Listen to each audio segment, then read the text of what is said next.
Donald Trump ने कहा आले सऊद ही इजराइल का वजूद है।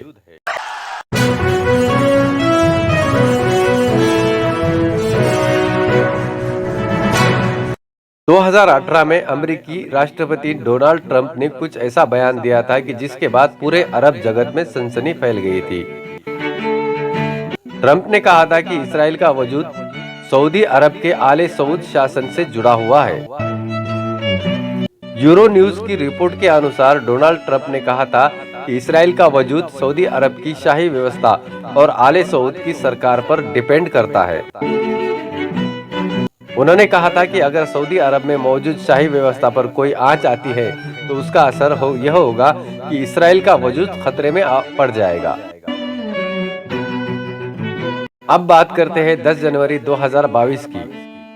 क्राउन प्रिंस मोहम्मद बिन सलमान के खिलाफ बगावत का खतरा, सऊदी अरब के उलेमाओं और लोगों के बीच नाराजगी। सऊदी अरब के क्राउन प्रिंस मोहम्मद बिन सलमान के खिलाफ बगावत हो सकती है। किंगडम के लोगों के बीच क्राउन प्रिंस को लेकर खासी नाराजगी है। सऊदी अरब के उलेमा सलमान से नाराज चल रहे हैं। इसके अलावा प्रिंस सलमान के परिवार में भी मतभेद चल रहे हैं। यही वजह है कि 2 क्राउन प्रिंस अभी भी जेल में हैं। दरअसल क्राउन प्रिंस सऊदी अरब को आधुनिक बनाना चाहते हैं, लेकिन उनकी पहचान एक तानाशाह के रूप में होती है, क्योंकि वो देश के फैसले बिना समन्वय बनाए हुए लेते हैं। क्राउन प्रिंस के आदेश पर ही किंगडम और शाही परिवार के आलोचक रहे पत्रकार जमाल खाशोगी का कत्ल किया गया। तुर्की के इस्तांबुल शहर में सऊदी दूतावास में पत्रकार को मौत के घाट उतार दिया गया।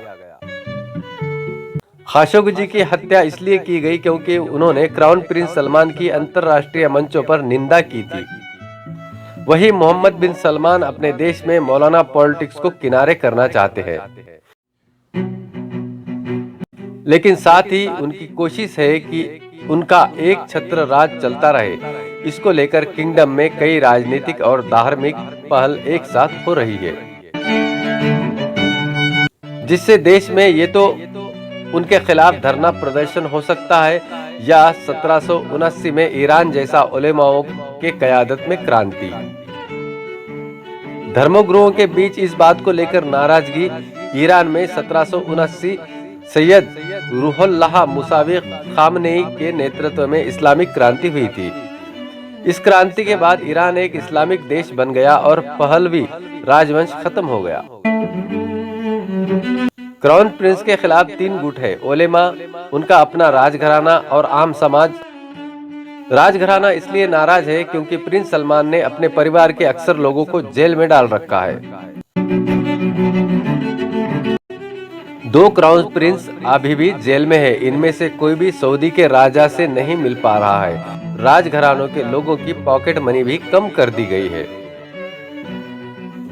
2017 में प्रिंस सलमान ने राजघरानों के लिए 100 से ज्यादा लोगों को एक होटल में बंद कर भ्रष्टाचार का केस चलाया था। यानी जिस जिंदगी की आदत इन लोगों को पिछले 300 सालों से थी, वो खत्म हो रही है। दूसरी तरफ उलेमा इसलिए नाराज है क्योंकि उनके समाज को चलाने की ताकत छीन ली गई है। पहले इस्लाम को लागू करने के लिए बनी पुलिस उनके अंडर होती थी। खाने पीने की जगह नमाज के लिए 5 बार बंद करवाई जाती थी, लेकिन अब ऐसा नहीं हो रहा है। लोग समाज बड़ी रफ्तार से हो रहे बदलाव को हजम नहीं कर पा रहे हैं। सऊदी अरब में कभी भी आदमी और औरत शादी से पहले एक साथ खाना खाने बाहर नहीं जा सकते, लेकिन अब ऐसा हो रहा है, यानी फहशियत बढ़ रही है। वहीं देश में आर्थिक नीतियों का भी असर है।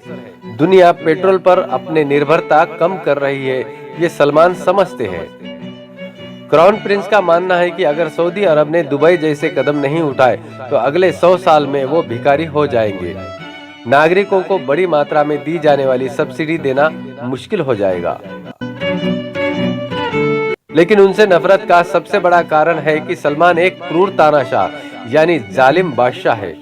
उन्होंने अपने देश के चप्पे चप्पे पर पुलिस बिठा रखी है। उन्हें पता है कि 1975 में उनके चचेरे भाई प्रिंस फैजल का कत्ल किया गया था। सलमान को लगता है कि अमेरिका के समर्थन से उनका शासन चलता रहेगा। क्राउन प्रिंस को लगता है कि जब तक ईरान है तब तक अमेरिका उन्हें समर्थन करता रहेगा। आपको यह जानकारी कैसी लगी और जो कुछ भी हो रहा है इस पर आपके क्या ख्याल है, हमें कमेंट करके जरूर बताएं। आप देख रहे हैं SD24।